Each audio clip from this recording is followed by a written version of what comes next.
Jim, are you covering the AP venture slides? Yeah, I am, but they wanted me to use it before I go out there. So trying to get through the process again. Is it before or this would be before or after?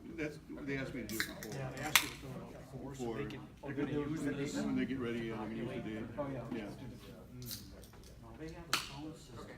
You may want to, just so you can pick up on Facebook Live. Okay. Mr. Cass, how are you? All right. Nobody's sitting here. Nobody's sitting there? No. We saved it for you. How's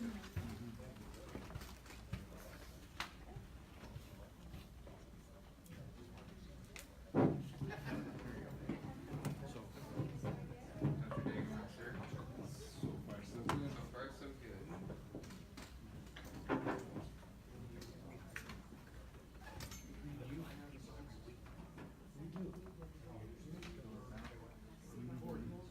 That kind of a subsystem we don't, so you've got, well, it's not a direct feed, but, yeah, that's fine, just know, that'll work.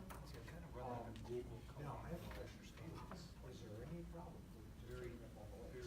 I don't think so, that'd be great. It would be great, wouldn't it? We need to see each other. They don't really want the rest of the organization, I'm sure they're out there, but come in whenever you need to get your work as long as you do your work done. So who will be presenting, who will be speaking to?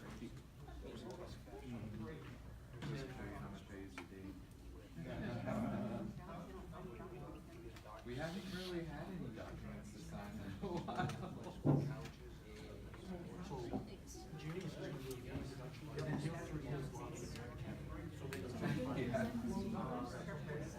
Yeah, I was like,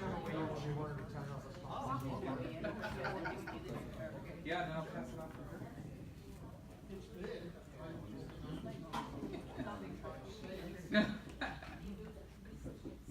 Hopefully Jim does, because he's covering the intro. You turn the lights. Test. Yeah, so it's just one page, right? So it's just one page on the Yeah. data collection? Yes. Okay. Yes. No, you can go ahead. You can talk to me about it. Yeah, thank you. No, that's good. Wish you would have done the goalie. Everybody okay? Boys? Yeah. You guys gonna be able to see what we're doing? Yeah. Move. Go ahead if you want to move around. I'd like to welcome you to the ASQ Phoenix event tonight. And for section 704, and my name is Jim Steele, VP of Quality Assurance at Watershed Idea Foundry. And so this is my first chance to introduce the program. So if I stumble a couple of times, please forgive me. So we've completed our networking. I'd like to welcome you. This is part of the welcome part of the process. And so we'll talk about announcements and member benefits. And we'll have a presentation longer than we normally have. It would be an hour and a half. It's really more of a workshop. And then at 8 o'clock we'll do a wrap up. And so again, if we appreciate feedback, fill out the online survey. So we appreciate that. Okay, so anybody here for the first time? You want to introduce yourself real quick? My name's Rosalie Jagels.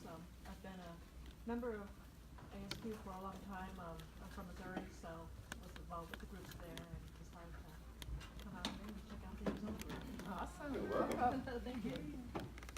Hi, Stephen Collins, first time also here. I've been a member of ASQ for probably 15-some years, 18-some years. Moved here from California, LA area.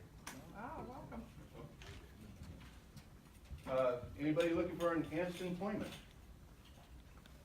Okay, there's one.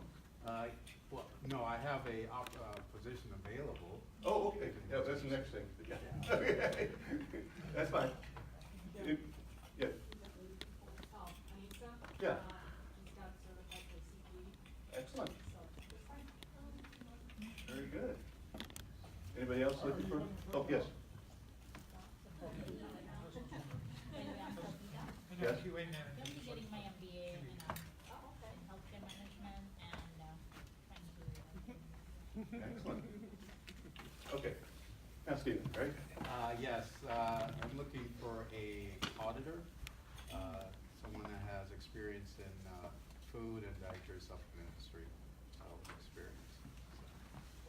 I have job descriptions here and contact for the HR individual you contact. Awesome, thank you. Okay, and also, another one? Okay, and if anybody's interested in moving to Denver, there's a senior quality engineer job in Denver right now, working for one of my former managers. So, a little bit helpful. Anybody else? Watching. Okay. Are you on our section? We got career resources, so go online for the thing. So work with Bob, and he can keep that posted on the ASQ website. Bob's right up here in the screen. And then also they have Twitter, but I'm not Twitter used, so go from there. Okay, as far as membership changes, we have a new individual membership model, and so we're looking at the associate membership being eliminated, and then the full membership being renamed as professional membership. There's a slight increase in prices, professional $10 and student up to 32, or I'm sorry, you said now $32 it's gonna be? Yeah. 30 before, right? Okay. And then memberships is being enhanced across the divisions and the forums at no additional cost. So these are being rolled out on April 1st, so get involved in my ASQ. How's that coming along? Yeah. I think that takes effect July 1st, Okay, and as you renew, is when it will happen, of the extra $10, and you can be a member of any division for free. Right. for free. Yeah. More than one? You can be a member of every ASQ division for free. Okay. Because I think, what is it, $10? $10 after the first one. Additional- So you get one free division currently, and then it was $10 for each additional one. So they've made Right. your membership $10 more, and now you can join all, what is there, like 33 or Yeah, something like that, divisions? 21 divisions and forum groups. Okay. So Are we nice keeping benefits there. senior member? And it will be considered a professional membership. And I don't know if they're gonna keep the senior. I think if you've been a member for 10 years, you're considered a senior member. Would you like to introduce yourself? Oh, I'm sorry. Leanne? Leanne Schildmeyer, I'm the regional director for the mountain region. So this is just one section of the mountain region, and I just happen to live here, so I come and hang out with everybody. There we go. If you Okay. have any questions of some of the changes in my ASQ, please ask me. I encourage everyone to go on the My ASQ. That is the place they want everyone going to, talk quality and look for jobs, or, Yep. and they're slowly developing it. It's a good process. It's a work in process. Okay, the worldwide meeting is May 26th, that's the World Conference, May 20th to the 22nd. And then people that are in leadership, there's also a meeting that weekend before, so a few of us are going to go to that event. Special announcements, we have a June program meeting. It's not going to be here, it's actually going to be at the Empire Cat in Mesa. Due to the tour restrictions, we're restricted to 50 people. And Bob, that'll be active registration. The registration site and the announcement will be active on our website after the May program. So we still have the May 9th program. And then following that program, so as not to confuse everybody, then you will see the announcement for the June program. So the June 13th program will be live on our website like May 13th or something like that. You can register on that line. There'll be a link to register. And again, open to 50 people. Are there any charges or anything? And then Free. also there's some safety restrictions, so that's part of the registration process. So we will be going into areas where they work on heavy-duty diesels. I'm going to look forward to it. Any officers have anything to add right now? Any committee chairs, anything to add? Okay, thanks again for Edward Jones, it was really nice. facility, also the food involved and stuff like that. So I think it's a nice draw for our members here. And so I'd like to introduce Robin Lawton. He's an internationally recognized author, executive coach, and expert in creating rapid strategic alignment between enterprise objectives and customer priorities. He's directed strategic and operational improvement initiatives since 1985. He coined the term customer-centered culture, with creating a customer-centered culture, leadership in quality, innovation, and speed in 1993. He's ranked as one of the 103 speakers by ASQ in 2017, Japan Management Association, Chamber of Commerce, better so on and so forth. And then he's named the Quality Guru for the Quality Progress Journal. The new articles and is published internationally in several languages. And then also Tony's going to also present. So Tony joined C3 Excellence following a very successful career in healthcare and business. His diverse expertise includes engineering and metallurgy, ballistics, licensed clinician, healthcare administration auditor, and healthcare consulting, and Intervia's business ownership. His experience ranges from clinical healthcare, contract administration, negotiations, business and people management, medical claims analysis, college university, development, various projects that come with owning your own management consulting business. He holds a bachelor's in culinary sciences and master in healthcare management administration from Northeastern University in Boston, Mass. Associate degree in metallurgy from Odessa Polytechnic Institute in Odessa, Ukraine. And he's registered as a respiratory therapist and certified professional.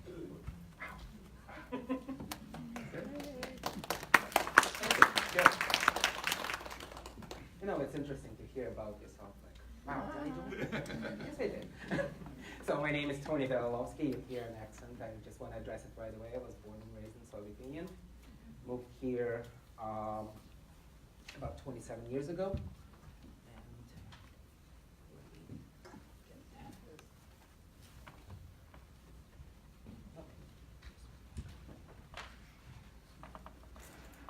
Oops. Taking over. Huh.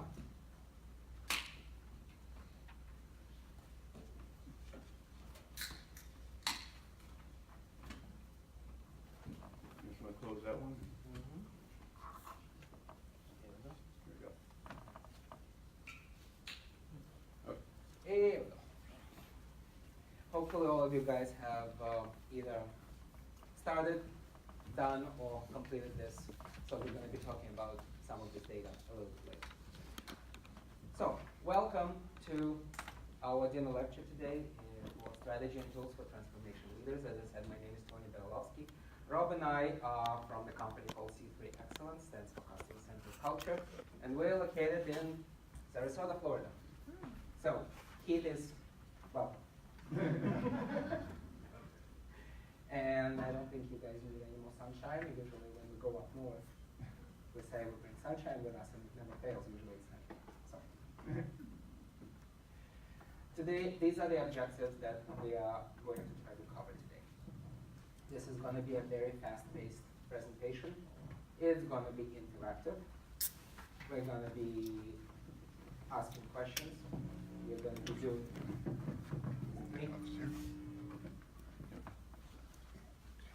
We're going to be doing some work, and hopefully we will get quite a few laughs. Let's start with this. If we want to get anywhere in the cultural transformation or anything we're trying to solve, we need to make sure that we think differently, because we need to make sure that we don't think the same way as we did when we got to that problem. And that's Albert Einstein. Let's look at the screen. In those three categories, process, product, and outcome, from your experience at work, which of these categories is usually addressed the most? Outcome, process. Oh, I'm sorry. Process. Well, let's put it this way. 95% of people, of quality engineers that would be sitting in the room would actually say that it's process. Yes, quality work. We're talking about quality right now. We're all quality professionals, and we're talking quality. So in quality, process is number one thing that we usually pay attention to. Correct? And if you have questions about it, I got some evidence. This is in alphabetical order, just top 20 different improvement programs that you may use or have used or will use in your career. What are they addressing? What's the common theme here? Process. Let's look at the same diagram with a little bit more information on it. When we look at the process, which process are we usually talking about at work? Is it dimension number 4, customer process, or is it dimension number 8, producer process? Which one do we address the most? Correct, it's dimension number 8. So it's producer process. This is what we usually concentrate on the most. Now, imagine this, all of these 8 dimensions as an 8-cylinder engine. And this is the engine, this is the cylinder that we got working perfectly. This is our Six Sigma, this is our Agile, this is our Lean. We got this. So if we have this working properly, where is the room for improvement? Which one of the other 7 dimensions do we need to address? Exactly. We need to address every single one of them in order for us to achieve excellence, to move our organization forward. You can do this. I mean, you can just get here and do this. So, and which one should we start with? Where do we start? Low-hanging fruits. Well, we already did this. You know, we already did the process. Low-hanging fruit is gone. So now we gotta start at dimension 1 because it's numbered 1. Look. I told you can do it. It's always good to start with the number. So now look at the numbers on the screen. Is there anything different about the numbers?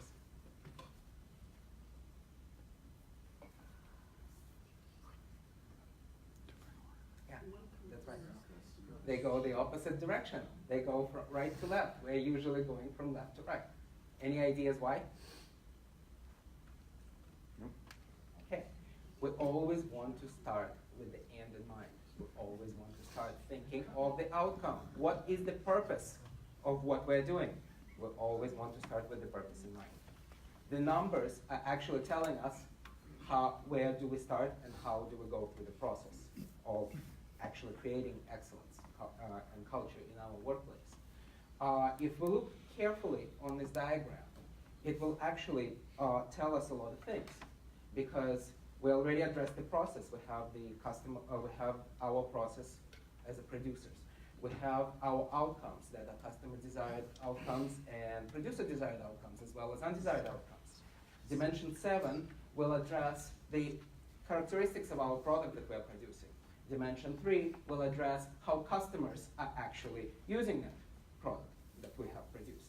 And dimension 4, the customer will address the product acquisition, how the customers can put the product in use. Now, one other thing, as I mentioned before, there is a line. Everything is about customer, everything is about producer. If we look above the line, this is what we call voice of the customer, or customer experience. They're 2 different things. Voice of the customer is what the customer wants. Customer experience is what they get, which is not necessarily equal. On the bottom is voice of the producer. This is what we do when we produce the product and what we want to achieve by producing that product. In order for us to actually excel in what we do, we need to make sure that we address both sides.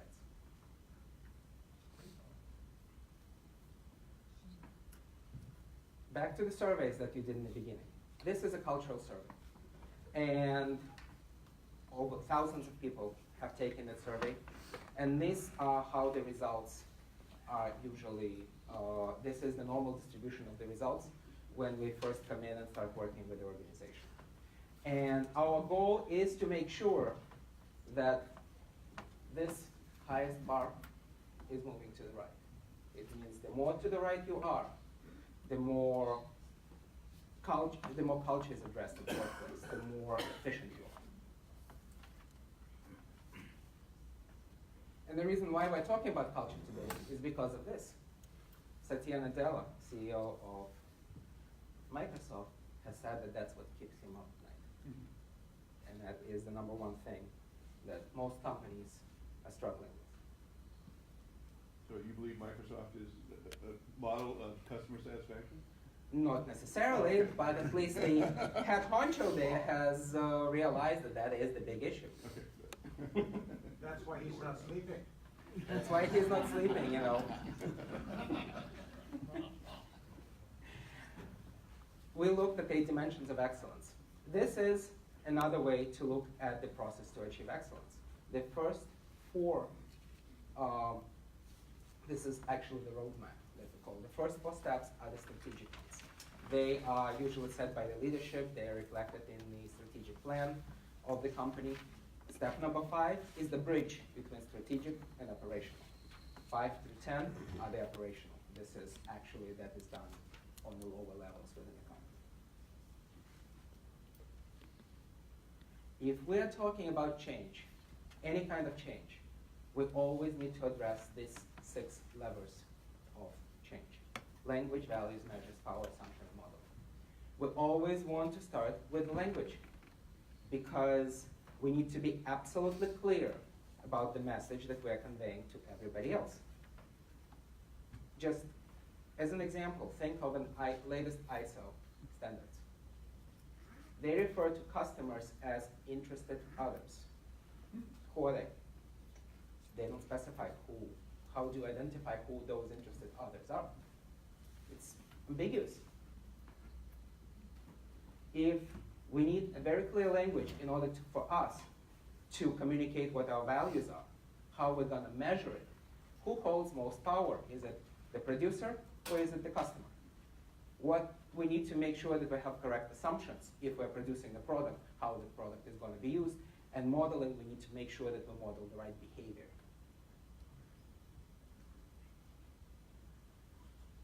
So, we said that we're going to start with the language. Let's start with the language.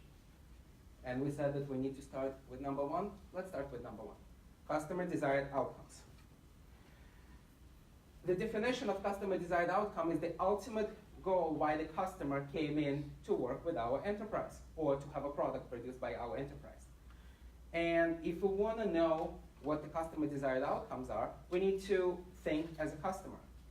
When we are customers of anybody, anything, think of anything, we have 20/20 vision.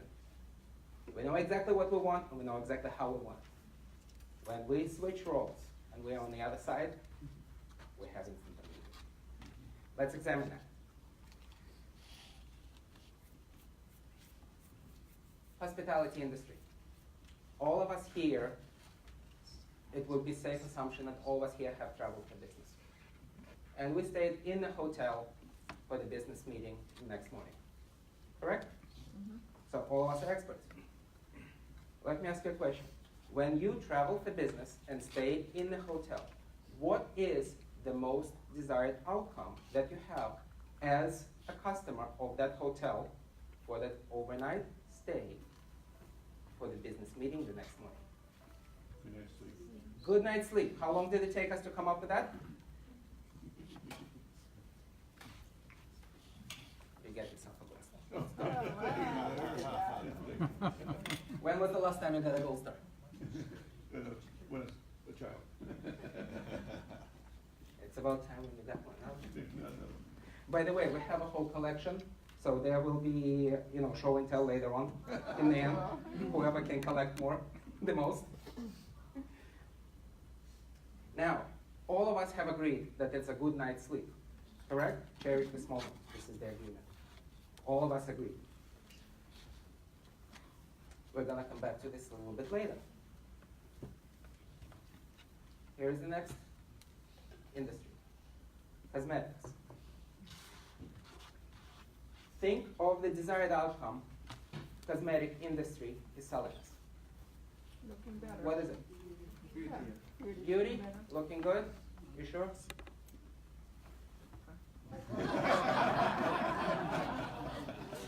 You don't believe me? I got the evidence. Anybody knows that product? Anybody seen it? Anybody knows the company that produces that? It was Philosophy, now it's Odie. Yeah. And if this doesn't work, you get this. And if this is not doing it, you got that. This is example of the company who understands their customers, who knows what they want. That is awesome. And they know that the customers have a sense of humor. Because this thing is extremely expensive. They sell Hope by the ounce. You know, you can buy another Hope by the ounce somewhere in a busy corner in downtown, but you may get different results, but it's still Hope. Let's go back to our hotel. Typical survey. This is the back of that card. We just talked about that good night's sleep is the #1 outcome we're looking for. Can anybody see if there is a good night's sleep on the survey? No. Why do you think it is? They don't understand. They don't understand. Oh, they can. They don't walk in the shoes of the customer. Anything else? Well, they know that they have already covered that.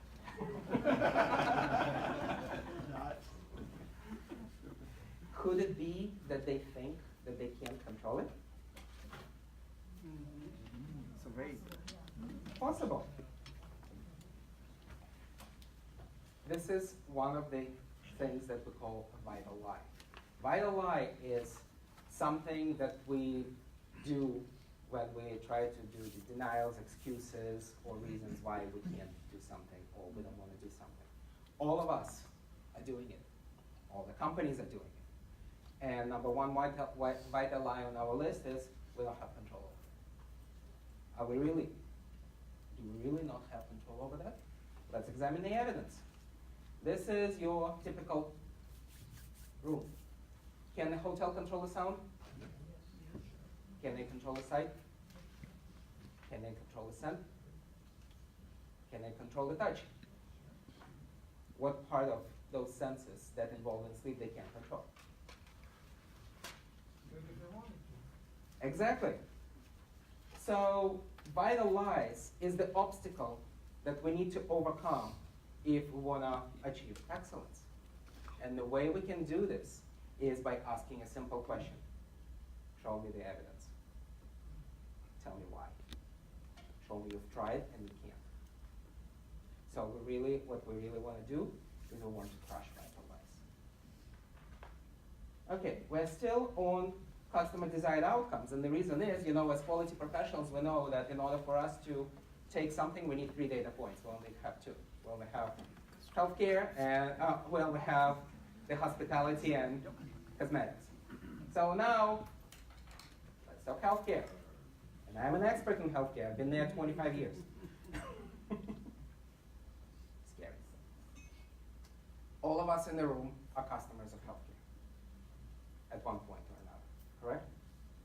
What is, as a customer of any kind of healthcare, what is the #1 desired outcome you're trying to achieve when you go and work with any healthcare organization?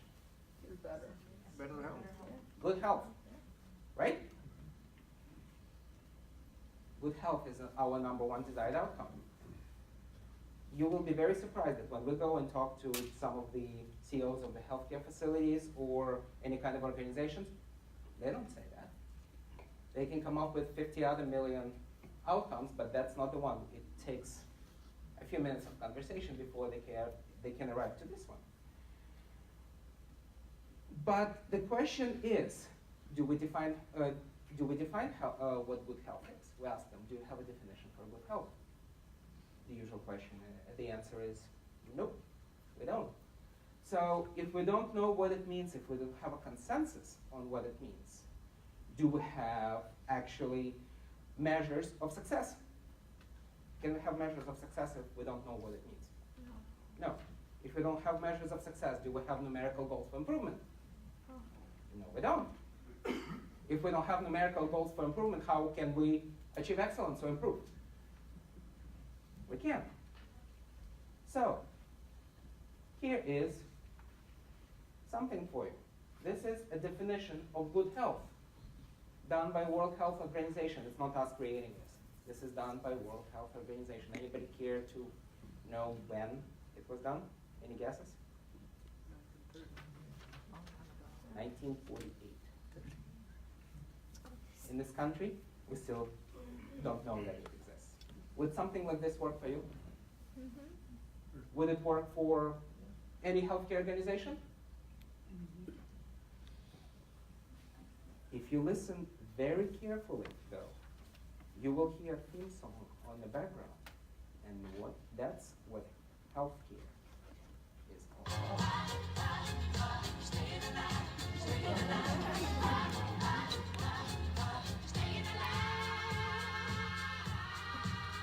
Is there a difference between staying alive and good health?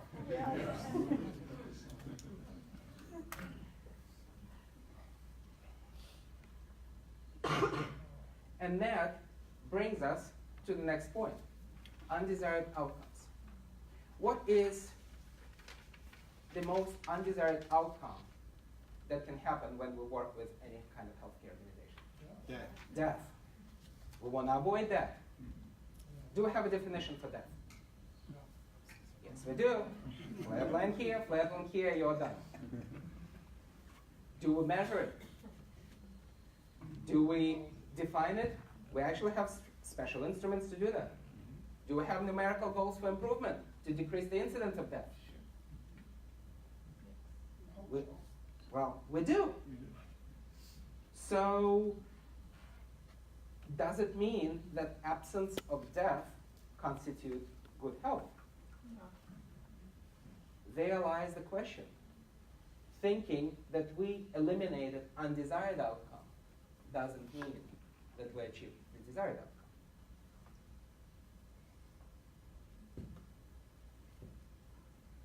And there comes the ambiguity. We need to make sure that we define everything the way it's supposed to be. In healthcare example, it's ambiguity of purpose. They don't know what business they're in, or there is a question, what business we're in, staying alive business or good health business. There is place for staying alive, but in general, you want to be in good health. So with that said, I want to introduce Rob Lawton, who's going to take us into how we actually deal with all that.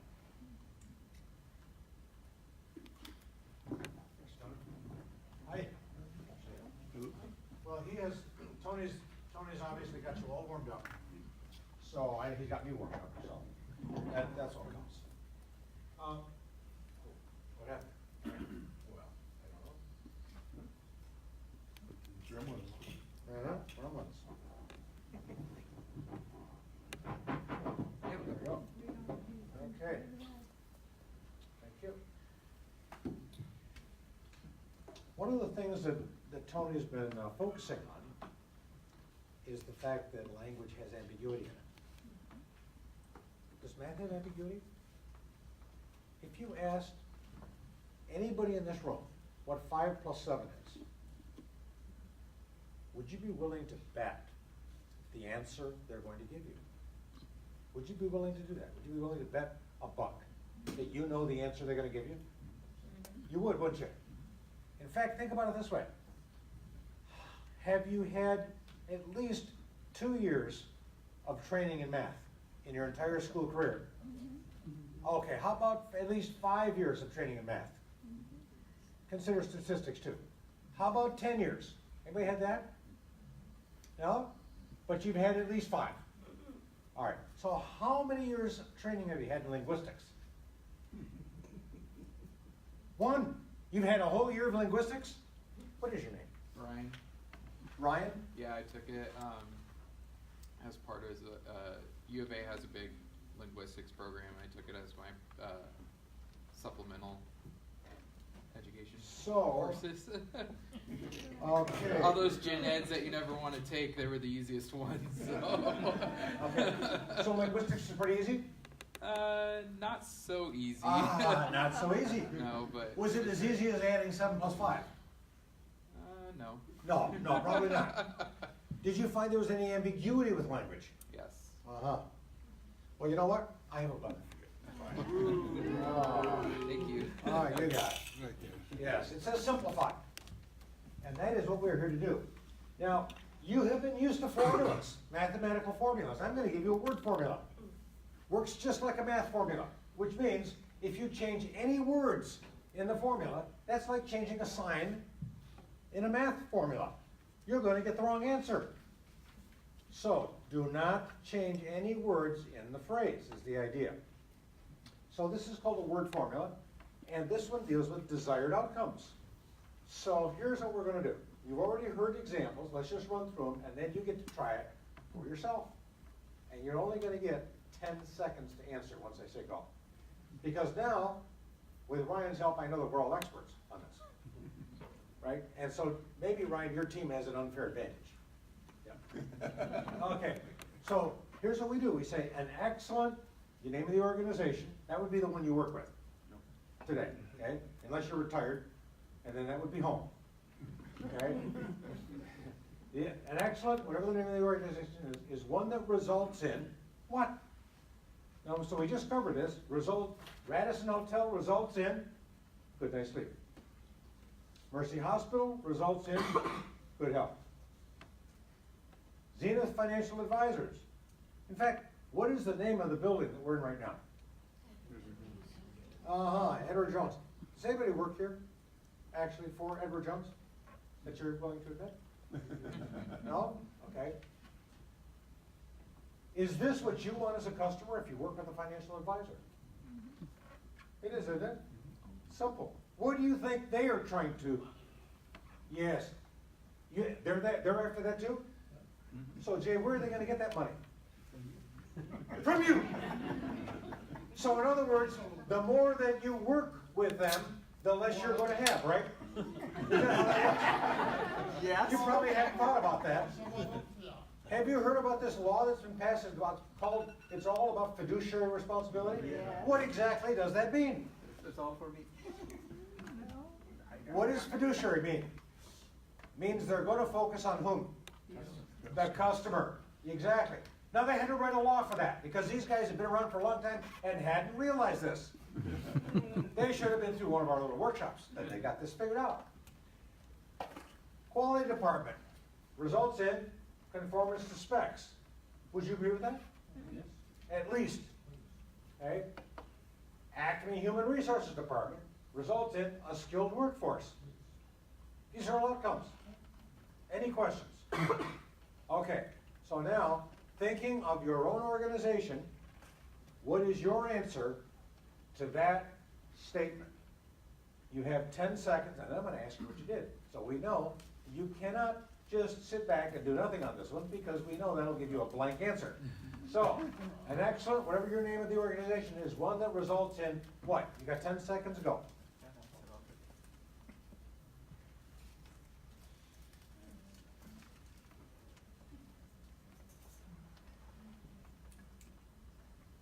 Okay, good. I know you got this one figured out. Larry, what'd you put down? A functional Apache helicopter. Oh, for what organization? Boeing. Boeing. Okay, now, is that an outcome or is that a product? It's a product, isn't it? It's a product. He said that's right. What he did was he characterized the product as opposed to the Boeing 737 that crashes after 6 minutes. You're talking about a helicopter that is functional. That's a product, isn't it? Now, firstly, let's give Larry a nice round for sticking his neck out. Okay, nice job. The problem is you need a butt, man, because what you did was you named, and I have just the one for you. Just the one. I came prepared. What does it say, right? What's the product, man? What you named was the outcome. You know, the thing is that what Tony's been doing is he's helping us to do Job one with quality. Job one with quality is sort. We've all been taught that, haven't we? You sort the good from the bad. Isn't that what it is? And then we advance, and somehow or another we use fancy methods, and we find out that we want to apply a little more rigor to this, which is where we're going. Let's see, is it Yetta? No, that's wrong. Yeah. My memory is fairly good. What was your completion to that statement? The outcome we're after now. This is result. Think result. I know. I'm working for Northrop Grumman. We're producing a satellite. Okay, good. We got the product. What's the outcome? Yeah, so I would say results in valuable data collection. What do you think, guys? Let's give her a nice round. All right, nice job. Look at that. Okay.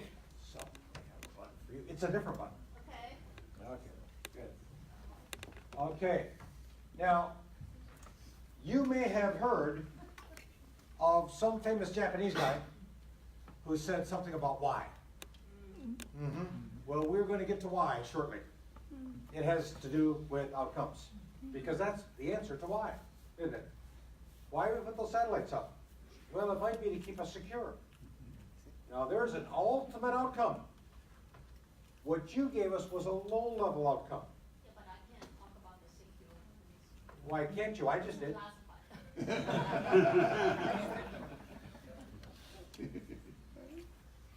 Okay. So what? Why should we do this? So here's a little example of what happens real life when you do this. In this case, it's for a financial organization. Let's call them a bank. They're really not a bank, but you'll find that out here at the end in a second. So what happened is the CEO, name is Kyle, brought 7 of his direct reports to a workshop. It was 2 days covering this kind of material. At the end of the workshop, he went away, and when he went away with his people, he left us some feedback. You know how that's done. Well, surprisingly, we actually read it. So I read the feedback, and I saw some stuff in it, and it looked like they had they were troubled. You know, troubled. They were happy in terms of the score, the 1 to 5, but they had lots of comments that looked like they had questions and things. And so I called Kyle up about a month later. I said, Kyle, thank you for coming to the workshop, bringing your people with you. It looks like you had some things that maybe you wanted to still work on. And he said, yes. He said, that workshop was very revealing, unfortunately revealing. I said, really, what was the problem? He said, well, the problem is really not so much with the workshop. He said, it was more like with us. I said, like what? And he said, well, we had just spent months going through a strategic plan. And we just issued this strategic plan about 2 months ago to all the employees. And coming through this material, what we discovered is, well, we don't know what our customers want, and we're measuring the wrong things, but otherwise everything was just peachy. And I said, well, so what's the problem? What are you going to do now? And he says, well, that's the problem. I don't think we can do anything now. I said, what do you mean you can't do anything now? By the way, have you already heard this vital lie from Tony? What's that vital lie? Can't control that, right? Vital lie number 1, coming from the CEO. Well, we know that one's deaf. So that means we got to destroy that. So I said, please tell me about this. What is it you can't control about this? He says, well, we spent almost a year doing this. We put the strategic plan out there. It's released. We can't change it. Except if we go and do this again.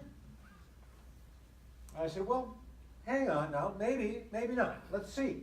How about you send me your strategic plan? Let me take a look at it. And I'll give you some comments back, and let's see if maybe something's possible. He said, really? How much did that cost me? And I said, nothing. Just send it to me.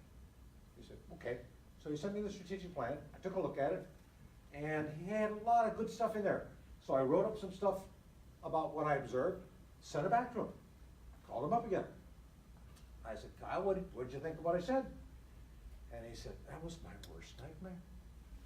He said, that was exactly what I was concerned about. He says, but you said it more eloquently than I could. And I said, like what? And he said, well, he said, basically you were telling us we were measuring all the things that we cared about and not the things our customers would care about. That was one. And I said, well, okay, is that important to you? He said, yes. That was one of the purposes for the strategic plan, is make sure everybody's focused on the right thing.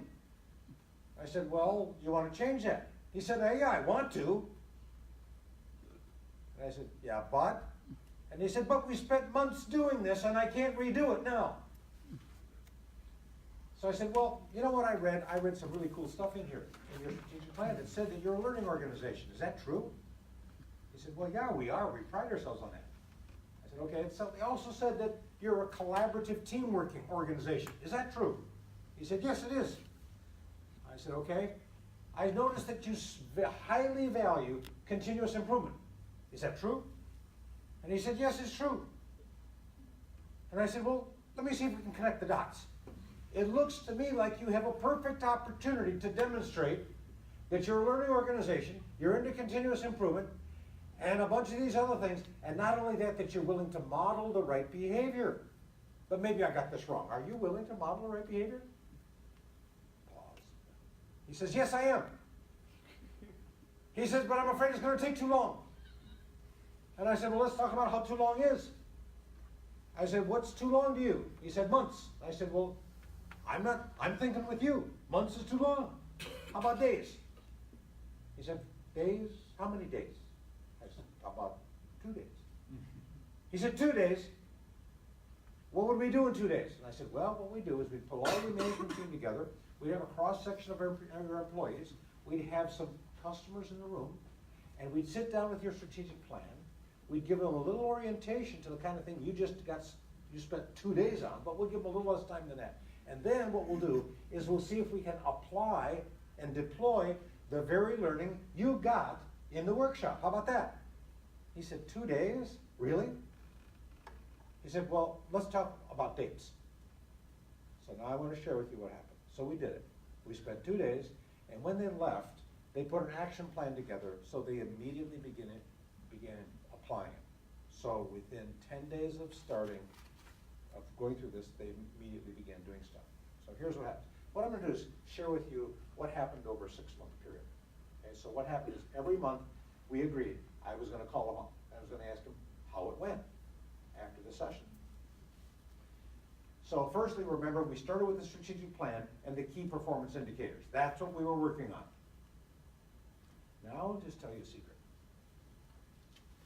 If you are trying to change any aspect fundamentally of an organization, those are the two things I'd like to really start with the holding of the hand of the CEO. If I could start with that, I'd be in good shape. And I'll share with you what happened. So I called him up and I said, so Kyle, how's it going? He said, well, it's really interesting. I said, what is? And he says, well, you know, what we're doing is we're using these word formulas you gave us. I gave him about 6 word formulas. He says, we're asking customers brand new questions. And I said, okay, so what is that giving you? And he says, well, it's giving us insights into what their priorities are. He said, we've always talked with customers. We ask them lots of questions. Many of them are invasive questions. These questions are not invasive, and they're giving us the answers to it. And I said, okay, so what has that done for you? And he says, well, here's what it's done.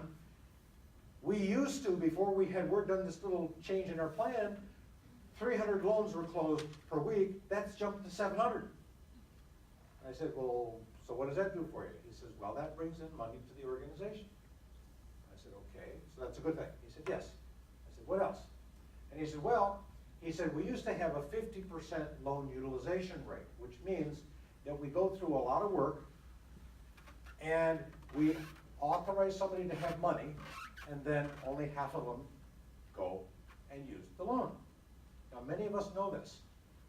There's an excellent chance that many of us in this room are authorized to use a credit limit on our credit card that right now is not maxed out. Now, I won't ask who you are, but you know who you are. You still have money probably on. That's the same thing. It's exactly the same deal. If you're running it maxed out 100%, Well, that's not this kind of character. These characters are the ones who are just like us. Not only that, but you may be approved for multiple things, but you're only using one, perhaps. Maybe it's a mortgage. That's what they found. He said our loan utilization rate has jumped from 50 to 75%. Now, in the quality field, we have a term for this. It's called lean. Because what it means is it means we're not wasting our effort so much. We just cut our wasted effort by 50%.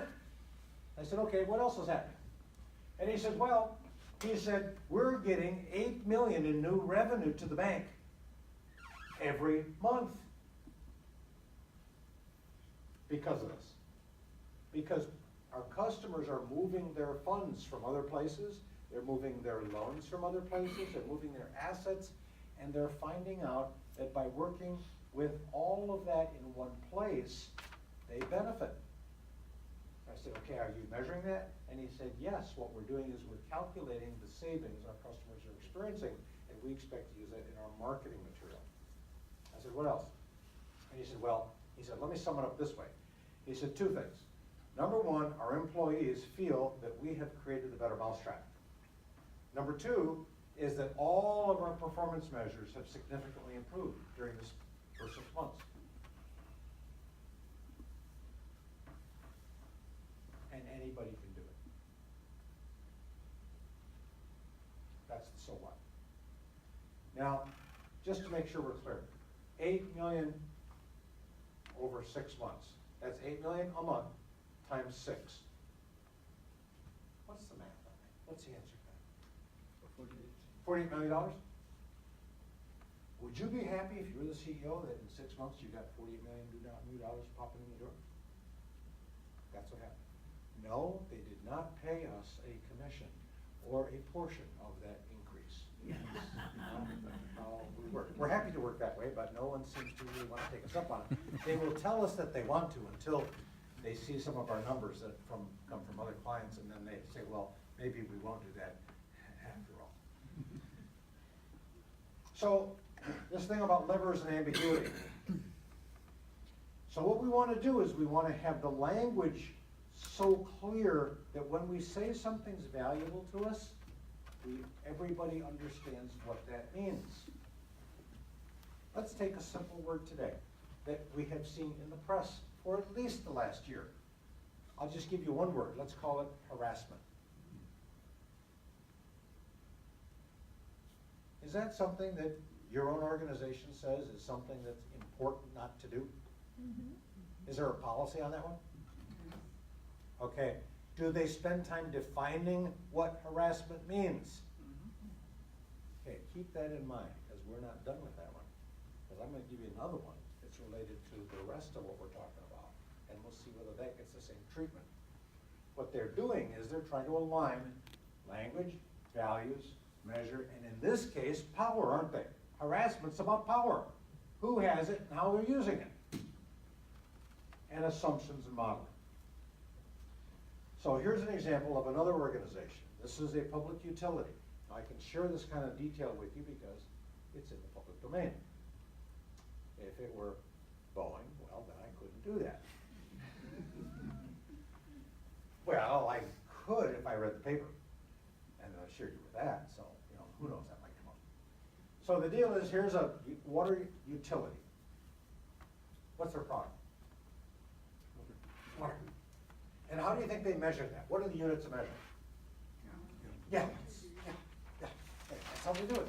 Measurement. Does that sound complex to you? Not terribly. Pretty easy. But in their business, they say it's a special kind of water. It's running water. Running water, as opposed to bottled water. Yes. Which one costs more per gallon? Well, what happened is we did a strategic plan with them, invited the customers in again, just like the same old routine. By the way, this strategic planning thing takes 3.5 days to map out the strategic plan. 3.5 days, not months. These are all outcomes. This came out of this session. And these come from both customers and people from the organization. And what this is they're organized into affinity groups, which you know what that means. The 3 in yellow at the top are the superordinate labels for the affinity groups. These other here are subordinate, meaning that if we want customer satisfaction, then these things have to be outcomes we get, or that won't happen. Ditto for healthy and clean environment and economic growth. Now, many strategic plans are produced every year, most of them not read.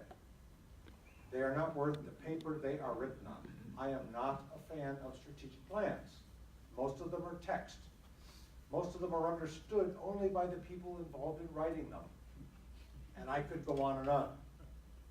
So, if you've never seen a strategic plan, well, you got two ways of looking at this. One is count your blessings. The other is you're in good company. Okay? This strategic plan, everybody was to see. That was the design from the beginning. 500 employees, many of them ditch diggers, which means we're not talking about people who have advanced education necessarily. Everyone had to understand it, and they had to understand how it related to them personally. So, those outcomes had a lot of this in it. So where are we in our little roadmap? Well, where we are in the roadmap is we're at the point where we've kind of walked through the first 4 steps. I'm about to illustrate that, and we're about to go to step 5, which, as Tony said at the beginning, is the bridge between strategic direction and execution. Step 5 begins execution.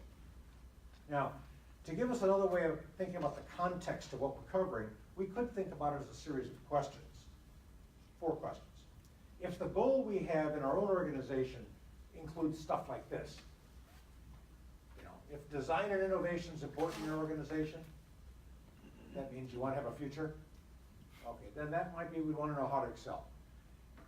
That's probably going to have something to do with customer satisfaction and these other items. But we can't get to customer satisfaction, for example, unless we know what they want.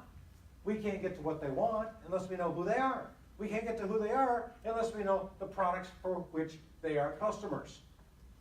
So we start over there with number 1, because it's the constraint on all of the questions. If you don't have the answer to that one, you cannot answer the other ones well enough to act on. So we have to then understand what is a product related to us personally. When we hear helicopters, that's not a product anybody in this room would personally produce. I don't think. Larry, you personally produce helicopters? Good. So that's the first time today we know for a fact you told the truth. Okay. But product is the one concept that's concrete of the 3. And it's the connector. It's like the little wheel that has all the holes in it in Tinker Toys. Without that connector, all you have is sticks. You can go out and have a nice Chinese dinner if you want, but you can't make a darn thing because you have no connector. Products are the connectors. If you think about it that way, you realize that this is what's called a keystone concept. We're talking about a system here. If you remove a keystone concept or an element from a system, what happens to the system? It collapses. That's correct. And the reason we haven't had a good system for building excellence is because we haven't had the product concept applied to us. We've had it applied to agriculture. We've had it applied to people who make manufactured stuff, none of whom are in this room, is my bet. But I'm going to check in a moment. Here are the characteristics of a product. 6 characteristics. If it doesn't match all 6, are there 6 dots there? Okay, good. Just making sure our math is still in working order. So we got 6 bullets. All 6 characteristics must be in place, or the thing we're thinking about as a product is not one. Let's try it. Now, the folks who came in a little late at the back there, one thing we know is that when folks sit at the back, it's a lot like a lot of other venues. You know, it's what they're doing is non-verbally telling us they're shy, they're retiring, they're kind of like withdrawn a little bit. They might not be feeling so good. And so what they're doing is they're begging to be involved. Isn't that how it works normally? So let's involve. So the young lady in the pink shirt, you are who? Colette Kortner. Colette. Okay, hi Colette. Thank you for playing with us. What is it that you would say you personally produce as a product that meets just the first test? You could make it plural with an S. That you really work at, you create at work. What's a product you personally produce? I'm with my husband. This is our date night. I don't want to get into it too personally now. But he works for I Z. don't know her.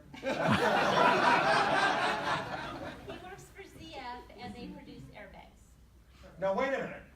Wait a minute. What's his name? Ron. Ron, does she always talk for you? Does she, yeah. Ask her, go ahead. Yeah. Ron, do you personally produce airbags? No. That's why I didn't ask him this question. I asked Colette, because I knew damn well that he was going to try to tell me that he produces a product other people in his organization produces, and that automatically tells me he's a manager. So, Colette, let's leave Ron out of this for a moment. Do you work somewhere out of the home? Yes. Where is that? I'm a real estate agent. Okay, what is your product? We know it's not houses.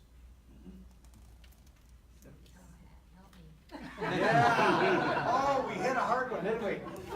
Ron, would you like to kind of speak for her I now? provide a service. I don't. Oh, a service. I don't produce a product. I provide a service. Oh my goodness, you just stepped into a big hole. But Colette, I will let you off the hook. We're going to come back to that one. Thank you for playing. I do have a button for you. Yes, treasure this one. Okay, what does it say? What's the product? That's it, that's it. What's the product? And we've already heard that Larry had that same little issue. Okay, so what we know is it ain't that easy. You know, the thing is, I bet that over your lifetime in your career, you have had periods where your parents have asked you what you do. Yes. And you may have struggled with the answer for that. No. Oh no, what do you tell them then? I say I help people sell houses. Okay, so that's a helping kind of a thing. All right, what do you give those people? Aside from help, which is a verb, not a noun. We're just dealing with a little basic grammar here. So I provide them knowledge in the Oh, house. can we say knowledges? No. We're not making too much headway here, are we? Do you produce pictures of your house? I have a person who takes photographs. Oh, so that's someone else's job. Yes. Do you produce descriptions of the property? Yes. Oh, did you hear that sense of satisfaction? Let's give her a nice round for getting it. I know we get there. Ron, if you've been wondering, this is what Colette does. She produces descriptions. And she's paid rather handsomely for those descriptions. But only if the house sells. A description without a sale is worth nothing. True? True. Okay. We're not done with you though. And we're gonna, because you've been helping us here. Now remember, you can always say I pass. You can always do that. That's not a sign of mastery, but you can do it. Okay? So let's try again. Now it's no fair to just put poor Colette on the old burner here. Let's move the spotlight around. I think we have a gentleman over here, his name is Matt. Did I get that one right? Yes, sir. Now you're not even wearing the name tag. You see, the thing is that when people don't wear their name tags, that's a tip-off to me that I should probably call on them because it's a test of whether I can remember their name. How'd I do, Matt? Okay. Tell us, if you would, what is your product that you produce, one product that you produce at work? Breast biopsy device. Breast biopsy. Breast biopsies. Yes. Okay, so can you give me a breast biopsy? If you're ready, yeah, sure. Is it going to be mine or somebody else's? So a breast biopsy. Keep it if you want, because we usually throw it away after we're done. Uh-huh. Yeah. Yeah, a lot like her job her little house descriptions that don't result in a sale. So But the thing, so a breast biopsy, do you also produce examinations? No. Oh, this is beautiful. So imagine that, if you would, you go to see Matt, he doesn't do any physical exam of you yet, but he's gonna do a biopsy right away. Is that how this works? You see the trouble we're in with healthcare in this country? Now you know why. And you're probably gonna charge us for it too, right? We only make the medical device, and the physicians. Oh, whoa, whoa, no. What? A medical device? Yes. You missed him say breast biopsy devices. Oh, you personally make the devices, Matt? I am in the quality, of course, if there are any problems. Oh, so you make problems then? We can see that we can make that plural with an S. What's the goal? How many problems per week do you make? The goal is patient safety. Okay, you see the problem though? You see what Matt did? He named a product someone else makes and claimed it as his. Do they pay you extra for that? To do their work and your work? Be shared, kind. Here's the deal. I bet you, because you work with those devices and you're in quality, I would suspect you actually do perform exams on the devices. Failure analysis, yes, sir. Well, isn't that an exam? Let's give him a nice round. I think he did it, didn't he? Yeah, there we go, right. That's a product, isn't it? You can make it plural with an S.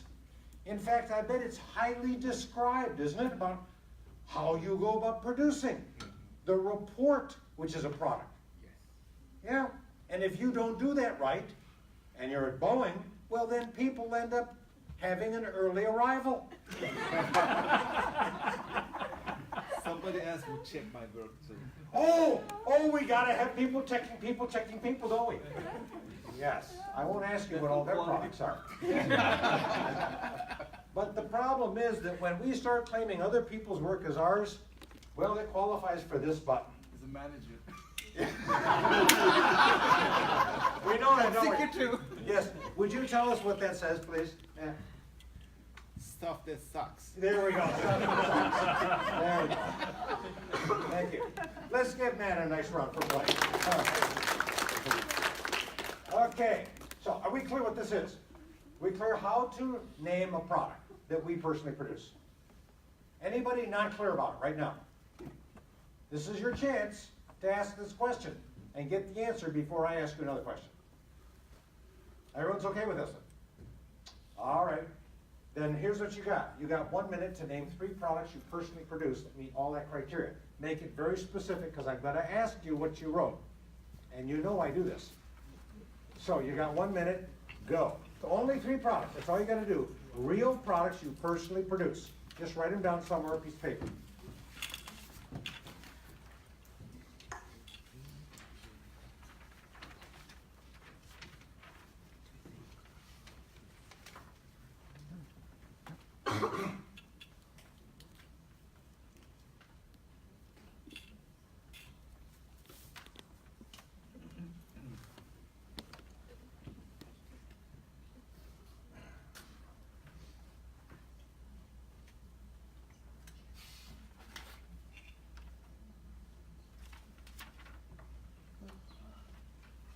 All right, I think you probably got enough time for that. Is it Emmerich? Yeah. That's what I thought. You remember? He didn't think I was gonna remember because it was a different language. No, you had the time to pick me. What did you write down, Emmerich? Actually, my 3 products. Uh-huh. Yeah. So I produce conformity reports, non-conformity reports, and recommendation reports. Wow. 3 out of 3. Let's give him a nice round. Nice job. Oh, man. Good job. Man, oh man, you got that one nailed. Did I hear you earlier saying you were looking for a job? Come see me later. Okay. Now, you know, this table over here, I know these are all A students because they sat right in front. All right. So let's just see. Sonia, what'd you write down? Just give me one. Graphs. Graphs of what? Yeah, I know. Graphs of what though? Quality. Ah, So, what do you think, guys? Does that fit? Graphs? Polygraphs? Sure does. Sure does. What is your name? Nicole. Now, I hadn't asked you that before because you came in late, but now I know you did. Oh, you're here. Okay. So, Nicole, what's one of yours? Pardon? Data. The quality data? Let's try that. The first bullet. Does data fit here? No, it does not. Can you say datas? You say data. Data points? Now, now here's a point right here. There's a point for you. What is a data point that you produce? The data point, like multiple data points. Let's go to point 2, shall we? What was the second one? Nicole? I said data and reports, Oh, reports. Okay, reports. What kind of reports? engineering reports, quality reports. Okay, so if we say engineering reports, that's a class of product, isn't it? How specific can we make that? That you produce engineering reports, what kind of engineering reports? Quality engineering reports. I don't know Is it only on, is it on all products, all engineering, what? No, just the products they're working on. And what are those? The, crossing device? Ah, we finally get to a specific one. So engineering quality reports on what device? Crossing devices? Crossing devices. What do you think, guys? That's good, isn't it? Let's give her a nice round. Nice job. All right. And this is a button for you because you are truly insanely great. Okay, is this clear? It's also clear probably that it's not that easy. And that's because this is something we have not been trained to do. We have been trained to think in the quality world about everything as a process. That's what we've been trained on. And our functional names reinforce that because our functional names in organizations are often verbs. Marketing, accounting, data processing, engineering, verbs. So when we think about what we do, we think about activity. We think about process. But you can't find a single unit of measure for units of things with process. But you can with products. In fact, it's obvious. It's instantly obvious. So, here's a little contrast. Yes, you just barely escaped being asked. I can see the little sigh of relief, no? Okay. But this is how you learn. You know, it's how you learn. And you're welcome to ask me anything. You know. So you have activity on the left, and these are the kinds of words we use to describe our work when we're thinking activity. But across from this are the kinds of things, oh, by the way, do you see any of the things on the list on the right that our colleagues in the room have just told us they produce? Yeah. It's a miracle, isn't it, that I could read those minds ahead of time and come up with this chart? It's predictable. Oh, we're back to Colette. Oh, yes, what's service got to do with it? Well, I could go a couple different ways on this, Colette, but I'll make it easy on you this time. So service, firstly, did you do the little self-assessment when you came in? No. But did Ron do it? I have no idea. You know, that's what Boeing said about why the planes crashed, because all they did was read the manual, didn't follow it. Would you please look at item number 10? Item number 10. This is your first page, and right at the beginning it said, please spend 5 minutes to do this. There's a little blank there. Is that the right one? And it asks you what does service mean. Okay. Pardon? What'd you write down?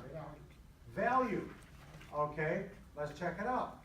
So the gentleman right behind Matt, what is, yes, in the red and blue, what is your name? Yes, you. I'm Damien. Damien? Damien, what is service, one word, what does that mean to you? Service means service. If somebody asks you what quality means and you say it means quality, does that help? In some ways it would. Not in this case though. So what we had is value here means, service means value, okay? And I can't see your name, but I'm trying real hard. Yes? Amanda, Amanda. Hi, Amanda. What did you write down for that? I said customers. Customers. Okay. Let's just check something here. There's where we are. Okay? I'd like to know who'd like to take me up on a little bet. A little bet. A little bet is that in this room of, let us say, what would you say, Jim, how many people are in the room? 45. 45 people. Out of 45 people, let's suppose 10%, 4.5. Oh, no, I'm not sure how we get to 5.5, but anyway. That less than 4 people will agree on any one thing they wrote on line 10. Less than 4 people will agree on any one thing. Would you be willing to bet me on this one? I'm willing to pay you $2 that I'm right, that less than 4 people. I also will, okay, you're willing to bet me $2. Okay, so let's find out, shall we? Let's try something first. Who else wrote customers on line 10? Oh, well, that one didn't make it. How about value? Who else wrote that one? Well, that didn't make it. You want to reconsider your bet? No. Okay. Okay, here is my short list, arranged alphabetically, of the top 42 most commonly stated things. Jay, there it is, 42. Okay? Okay?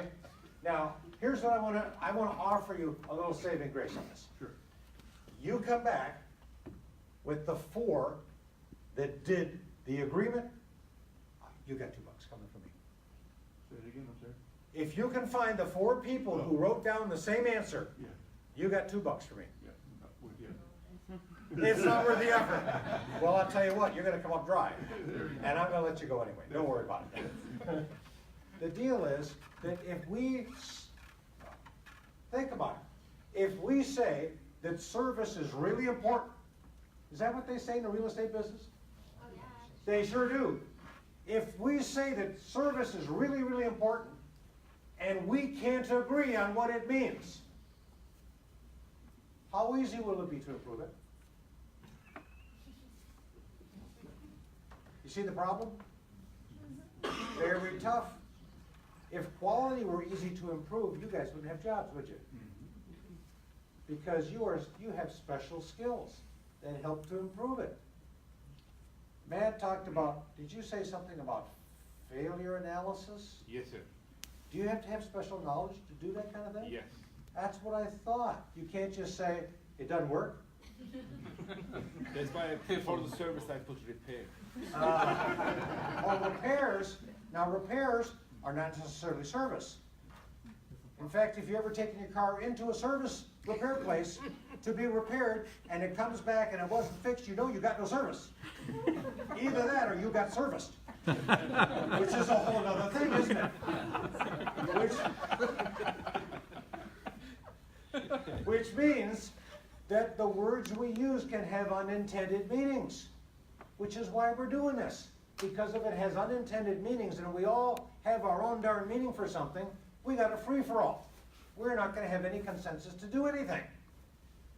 Well, let me show you what consensus looks like. Remember our little water company? Here it is. Here's their, this is our attempt to have a one-page strategic plan that everybody would understand. 1 page. Now, it was more than 1 page, but this is the heart and soul of it. So here's what we got. These are the 3 strategic outcomes. These are the subordinate outcomes. These are the measures. This is the number of the measures that go with the outcomes. And that's the second half of the sheet, if you saw the sheet. And well, if you want to see the sheet, go to our website. It's there. The whole plan is there. Not very many pages either. And the products, the key products. Now they had over 66 products identified in the strategic planning session, but that is too many to start with. Life is short. So I told them, I said, you need to come up with a max of 10 to start with. Well, they had trouble agreeing what 10 meant. So they came up with 16. And then we went to the next round. Now let me show you how you get from that number to 4, which is the projects we began with, which are strategic projects. What happened is, every one of these products has an owner, meaning somebody responsible for it. Not necessarily the person who produces it, but the person who is responsible for it getting produced. And we said, you know, we ought to see if we can consider the potential relationship between those products and the outcomes. Because if we think there's a relationship, then that means the more X's are in a column, the more likely it is that it's going to have an impact on the greater number of outcomes. You with me on this? Okay? So if you look at this, what happened is, that was one, diagnosis was the product, one of the products that popped out in the top 4. Do you think in general that would be true? That we would want to have a correct diagnosis first before we try to do something else? Mm-hmm. You bet. You bet. Well, so what that did was very quickly you can hone in on all the multitude of opportunities you have to go crazy and focus on the critical few that are going to drive monumental change affecting your strategic direction. That's what this does. Now, we haven't been talking process, but I need to spend a few minutes doing this because if I don't do that, then I'm not connecting to what you already knew before you came in, and I want to show you there's a connection. So here's the connection. I'm giving you only part of the story, but I think you'll get it in a way that hopefully will be meaningful to you. I'm just sharing with you 3 of several principles. These 3 principles are this. Once you understand the product concept we've been talking about, there's far more to it than what we've talked about, as you can imagine, but you've got enough down that you can work with it. You want to consider that when you do root cause analysis, which we're all been trained in, well, instead of thinking about it the way you normally do, think about what's the product that's the root cause for this. If you were to go just into the news regarding the Boeing 737 plane, Tony, how many products is it that comes up in the stories? Tony, you know, knows a lot about aircraft. This guy's a whiz. He didn't tell you that, but he is a whiz on aircraft stuff. All things aeronautics, he knows. So how far many it's products? 9. So far it's 9. 9 products have been in the press as potential culprits. Okay? You think the plane is the thing at fault? No. So it's not a manufactured product, at least at the system level, right? In fact, if it's not at the system level, it's got to be at the component level, right? That's how it works. And we want to find the component level product because the component is the smallest part, and if we could just fix the component and make the whole plane work, that would be nirvana. Well, here's another product. What would it be, Tony? Because he knows this. MCAS system. The MCAS system. That's a software system. What else? That's number 2. What's another one? Angle of attack, the vane. The vane, the angle of attack vane, a little gizmo on the outside, it's a little sensor. Okay, that's the 3rd one. What's the 4th one? The manual. How to use the MCAS system. The manual, you mean the manual the pilots use? Mm-hmm. Uh-huh. What's another one? The training. The training program is a product. Now, I will stop right there for a moment. I have just given you several products with Tony's help. I'm going to, and I'd be willing to do this, Jim. I'd be willing to bet you some more money on this because I'm already, this one, see, I got you warmed up now. Now I'm going to really go in for the kill because I want to offer you big money on this one. Because, yeah, right, because I have a good clue on which of these products it is. Okay. What do you think? Which of these, if you had to pick, just of the ones you had, if this was the universe of all products that were being examined, which product do you think was the root cause of the problem with crashes? I think it's multiple, but that's beside the point. Just pick one. You all got one to pick. Which one? Software. The software? Yeah. Okay. Would you all agree? No. No. What do you think it is? Training program. Do you know that Boeing said you don't need any training for this plane? It's so simple, you don't need it. And by the way, it's going to save you a lot of money, which is why the people who bought the planes, to save money. Also, How many little sensors are there on the outside of the fuselage? One. Which means when it fails, you have no readout on the angle of your nose versus tail. In fact, that's exactly what went on. The point is, cherchez le product. That's what you want to do. Look for the product. Boeing has known about this for several months. They haven't done it yet. We want to fix the product before the process. Oh, and a process is a chain of products. Now, the way we're used to thinking about processing, all of us in here are masters at mapping processes. I'd like to see who it is in this room who would put that in the top 3 things of most fun to do in your day. Nobody? Well, if you've done this, you know that what you do is you spend a long time, hours and hours typically, filling up walls with little Post-it notes and other things, and you're mapping what? Activity, isn't it? Your steps. Steps are activity. You're mapping all the steps. What's the purpose for that? What are you looking for when you do this? Opportunities for improvement. Yes, you are. You're looking for opportunities for improvement. Jim, you're a pretty smart guy after all. You want to bet more? Yes, yes, yes. But I tell you what, yes, you already got one button at least, haven't you? There's another one. Okay, so we're going to simplify this for you. There's something called bundling. Bundling is where you put some things that are related together as a unit. That's what point number 3 is about. That is, when Tony and I just talked about the 8 products involved with the Boeing deal, we bundled all the activities. We didn't talk about activities at all, did we? But every product has activities embedded in it. Now, you don't need to know the activities if you can identify the right product. Because if you can pick the right product, none of the other products should get any attention. It's a waste of time. And if you're after lean for you, don't work on it. Figure out the critical product most important. You do that by a simple mapping, which we don't have time to go into today, but it's about as simple as Post-it notes, only instead of spending all the time filling a wall, this takes about 15 minutes to take one of the most complex processes and map it by product. It is, and you've never been trained this because our training is not built on the concept of product.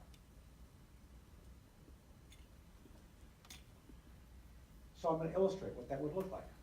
So another organization. This is one where, again, another strategic planning session. You notice a pattern here? So here's one, another 3.5 days. This was done by the head of the Department of Revenue for the state of Missouri. And the governor's cabinet was involved with, I was working with the governor and the governor's cabinet in Missouri. This guy, Quinton, who's the head of Department of Revenue, said, okay, this stuff looks really promising. I wonder though if we could use it in government here. Because, you know, we're not a competitive enterprise. We don't, you know, we have hostages, we don't have customers. And so I wonder if it would work. I said, sure it'll work. So he said, okay, what do I need to do? I said, well, we need to get a group of people together in our focus group, in our strategic plan session, which includes kind of focus group activity in there. And it's going to include taxpayers. And he said, okay, who do we need and how many and all that kind of stuff. We went into all that. We got about, I don't know, 50 people in the room. And it was 3.5 days. The taxpayers part of it was only 1 day. Theirs was the first day. And during that 1 day, in the dialogue, one of the things that came up was one of the taxpayers, at the appropriate time, when we were talking about desired outcomes and stuff, said, my tax refund takes too long to get. That's the undesired outcome. Now the desired outcome is, it should be paid directly into my bank account in 1 day.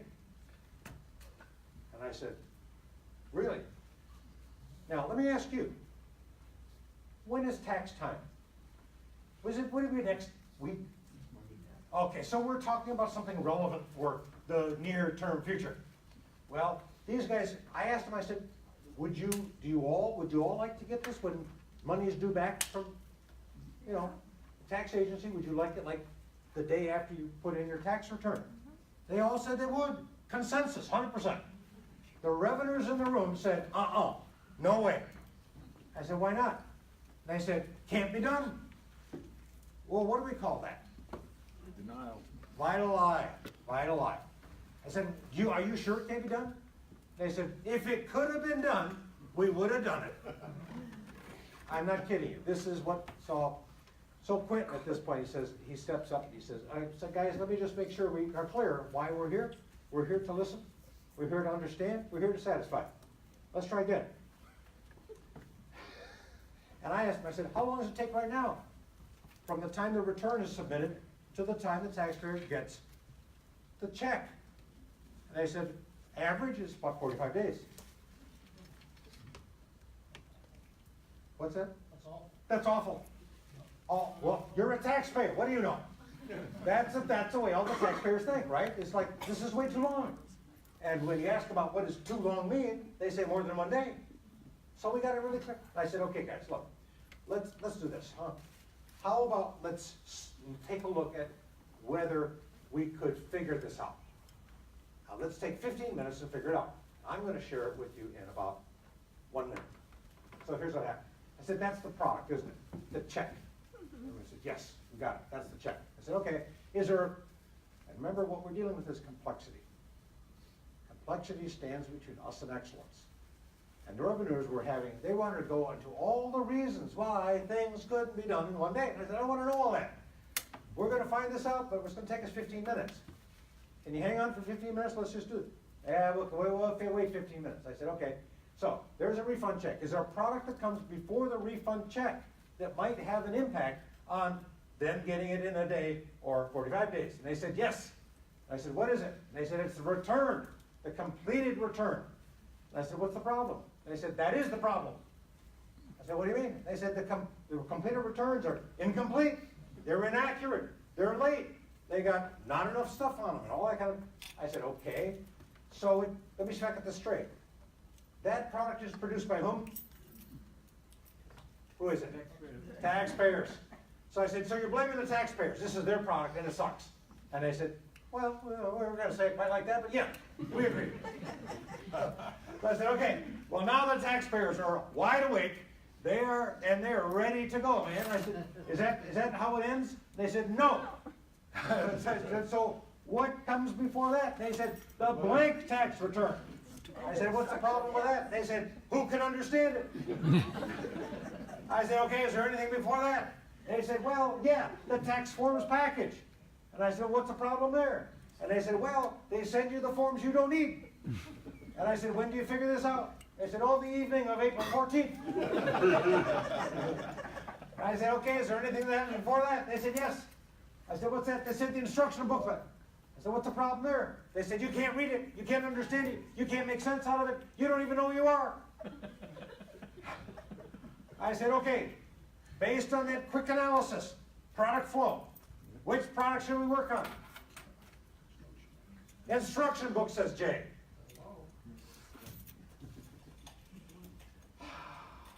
Yes. Jay, what does that say? Pie in the sky, man, yeah.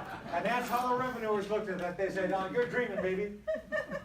You know what they said? They said, we've had our tax booklet reviewed by a firm that's reviewed many other states' tax booklet, and ours is as good as theirs. And I said, well, evidently it ain't good enough. So how about we check this out? So what, big long story short, what happened is we put a team together on this. The team was focused on the tax booklet. Now the team, before the team was formed, the people in the room, they said, you can't change that. That's going to take an act of Congress, literally, to change it. That will mean you'd have to go to our legislature and get them to approve it. And one woman said, she said, I've been here for 17 years, worked for this department. Never in my career here have I observed that the legislature has ever taken any proposal we have offered and agreed to it. And I said, well then in this case, there's no downside, is there? No matter what you do, the worst they can do is do what they've done before. But the best they could do would be to say yes to what you propose. So now we want the critical few, the highly ready, who are going to go after this. Put a small team together. Small means 5 people. Team was told they had 5 months to get this done so they could get it into the legislative agenda for the for action, so it could be instituted for the following year, if in fact it required legislative action. Team did it, they got done, and I gave them an objective of 80% time reduction, cycle time reduction. I said, okay, we'll compromise. Yeah, the 1 day is awful hard. Let's just make it 80% less time. I said, well, no compromise. I said, well, you know, let's just see. You prove to me it can't be done first, and then we'll come back and look at it. So anyway, so I gotta tell you how they did in a minute. Before I do this, let's just back out of this for just a moment. Make sure we understand how this concept of product fits in the big picture. Because what we've done is right now, we have drilled down into operational concerns, which tells you that this product concept works all the way down into the nuts and bolts of every organization. But if you take it out to the world view, like at the international level, here's a question I'd like to see if you can answer correctly. Which type of product is the biggest contributor to the US gross domestic product and dollar value of exports of these choices? What would it be? Oil? Oil? Nope. Services? Nope. Nope. Nope. There's no right answer on this sheet. Okay? So I gotta give you the right answer.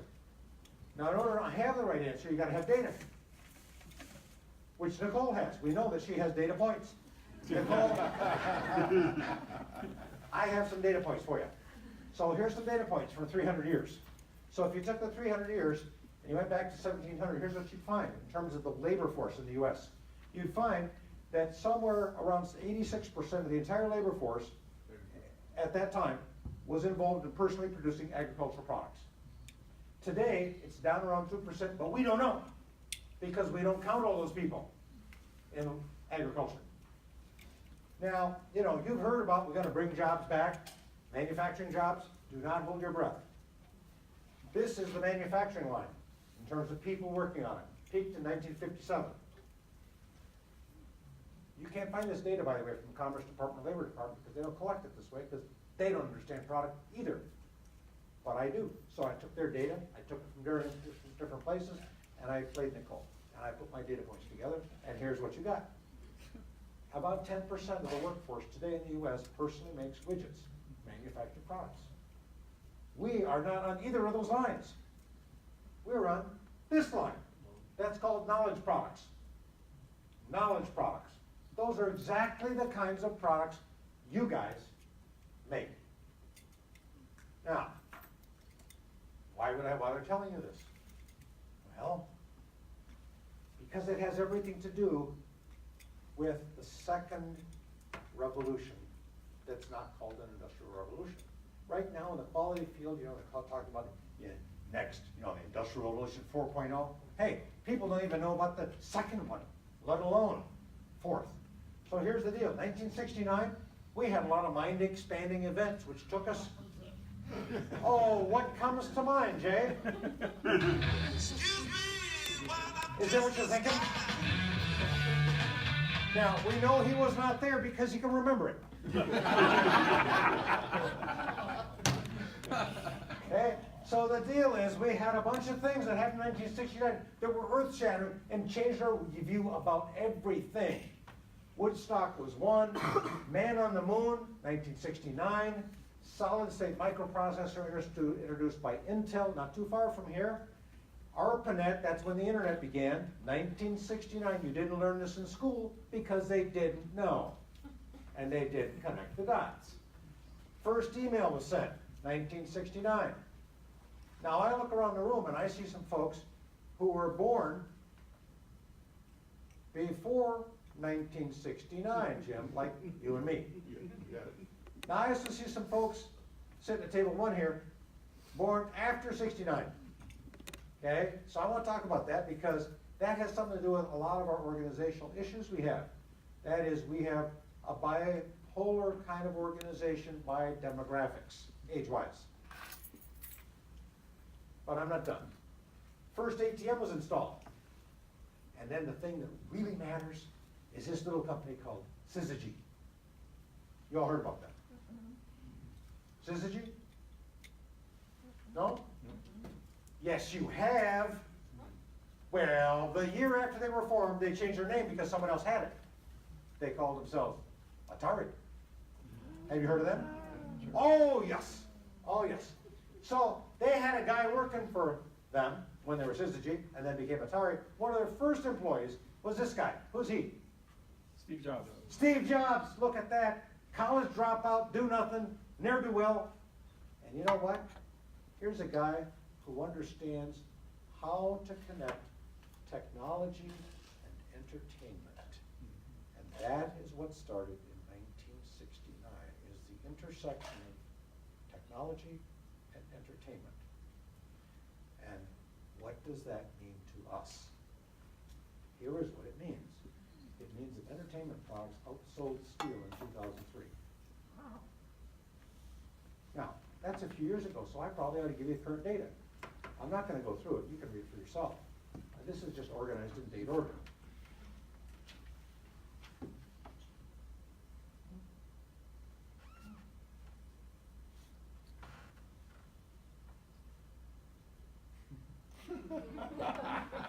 We're into entertainment here, you know. Yeah. Okay. All these companies here, according to Wall Street, as of 3 years ago, none of them are in entertainment. Disney, not entertainment, for example. Apple's not entertainment. I don't know what they're smoking over there in Wall Street, but it's clouding their thinking. The point is, you know this now. And if you know it, here's what you should do with it.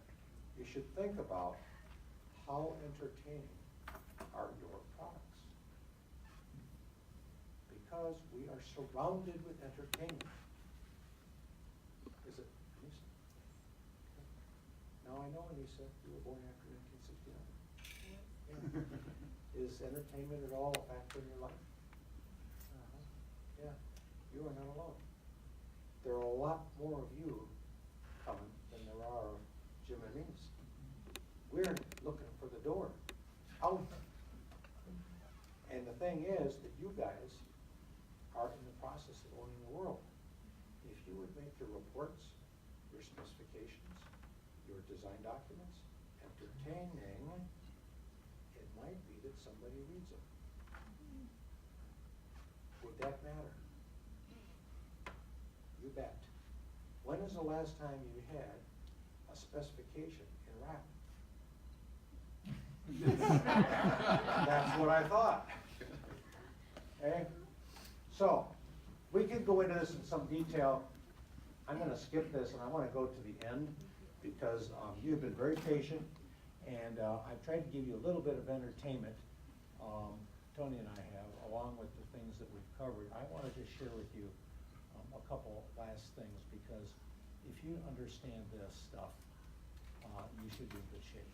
So, firstly, what I would like to do is tell you that what I've attempted to do in my little piece of this show is contrast two ways of thinking. If we're using producer-centered thinking, we're likely all boxed up in thinking about our work as processes with the idea we're going to produce products with wonderful features that have customers we haven't identified, producing outcomes we've neither articulated nor measured, producing outcomes we don't know. And that's the future. That is the future right there. On the other hand, you could use the same elements, different sequence, different rigor, and you start off with the outcomes first. Then you work it backwards, which is exactly what we've attempted to do. You'd say, what are the critical few products best intended to produce those outcomes? Who are the end users, brokers, and fixers? Three distinct kinds of customers for those. What exactly are their unique expectations? And how do we develop and deliver that in a fraction of the time so we can grow the business? That is where we want to be going. And if we're not doing that, we're still going somewhere, but it's not growth. Now, what we've done is we've tried to cover a different way of thinking. These are some of the things we've talked about in terms of things we should be rethinking. This is one of our clients that I gave you at the beginning. Tony asked you to finish, and he showed you the profile. Profile for most organizations. This is where they were when they started in the beginning of 2016. Here is where they were 30 months later, toward the end of last year. This is what they behaviors are different now. And today, they're further to the right. Now, so let me tell you this tale of three states here, I guess. So firstly, I've been trying to share with you, along with Tony, the state of possibility. That's what we've been talking about. I've also shared with you a little bit about the state of, well, you know, Missouri, the show-me state. When I talked with the governor's cabinet, I said, why is it that you guys are trying to produce excellence here? Why are you trying to do this? And they said, well, because we want our state to be the best place to live and work in the country. And I said, well, then why are your license plates the way they are? And the governor said, huh? License plates? What? And I said, the license plates. I got a rental car today, my way in. Rental car, license plate says, the show-me state. That tells me you're a follower. That's a follower strategy. But you just got to tell me you want to be number one, didn't you, out of 50 states? Which is it? He said, we want to be number one. He said, are you saying we should change our license plates? And I said, well, you know, you make of it what you will. One of the people in the cabinet said, he said, oh, well, you probably don't know what our state animal is then. And I said, well, you're right, I don't. What is it? He said, it's the mule. I said, well, that explains everything. I said, how about if you have in your license plate the watch me state? Because what you're saying is you want everybody else to be watch what you're doing, isn't it? That's what you say when you're number one, when you're the leader. I said, I won't think about that. Well, we got done with the work with Missouri Department of Revenue, and by the way, that is their mission. Here's a little note from customers that said, I can't believe you got this to me in 9 days. Let's do the math. 45 days at the beginning, 1 year later, 9 days. How much cycle time did they cut? 80%. Did they do it? Did they do the 80%? They did, but that was only year one. Let me tell you what happened to year two. No automation, by the way. So here's what happened. Created a strategic plan, KPIs, project teams were formed, legislature approved all the proposals first time around. They instituted the new booklet that had cartoons and graphics in it. Cut the cycle time to 4.5 days, no automation. By the second year, they saved millions of dollars. This is just on one project. Cut the Department of Motor Vehicle wait time by 50%. Cut rules by about 7%. Won their Baldrige Award, first state to do it as a government agency. Governor issued a proclamation. This lasted, it's still going on, it lasted over two parties, 3 administrations. And they sent me, of all things, a license plate. But that wasn't what they sent me. That's what they sent me. Pretty good, huh? And you know what?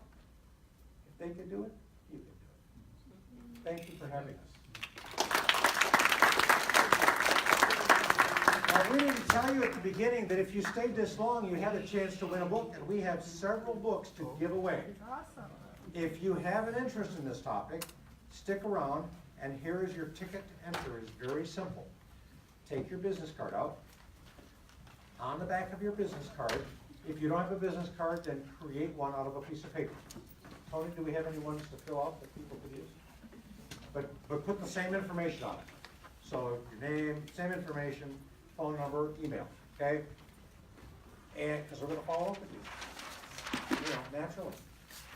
And all you do is you just put it in a little envelope that Tony's got, and just wait a couple minutes, and we will pull out the winning cards. And if you have a business card with you, that's better. On the back of your business card, put a number, and the number would be either 1, 2, 3, 4, or 5. The 1 says you wish you'd left around the time the food was gone out here. A 5 means I actually got something useful out of this presentation. And any number it is. The number you put has no bearing on your likelihood of winning. Okay? We'll pull the numbers out, and then we'll tell you right away who it is who won. I'll be here, I'll sign the book. This book is on Amazon. But you will get it for free. and I'll sign that, send you on your way. It will not be worth as much on eBay once it's signed, you know. But there it is. So, if you are not interested, or you need to get somewhere right quick, well, I understand, and have a great evening. Otherwise, we will be here. We'll answer any questions in the interim while we are doing the tallies up, and I hope you have a great weekend. Appreciate it.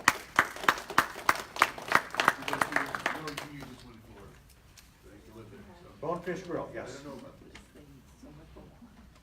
I don't think so. Okay, Tony gets that one. No. So, Great, thank whatever you. guys think. Jim, thank you very much. Thank you. Thank you. And for all of those who played with me while we did this evening, thank you very much. Okay, so we got the If you didn't get a button drawings from me, help for yourself, they're right here. booklets here.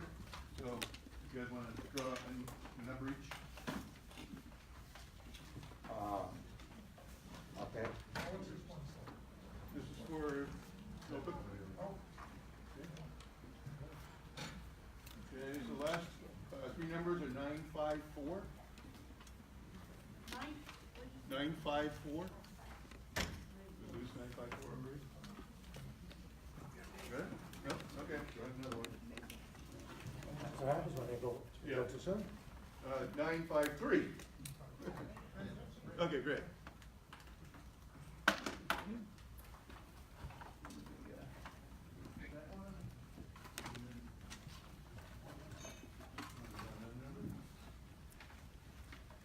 Okay, and it's 944. I got it now. There we go. Anything else before we break loose for tonight? All set? Okay, appreciate everybody's attendance, and thank you very much. And don't forget to do the survey, we appreciate the feedback. We do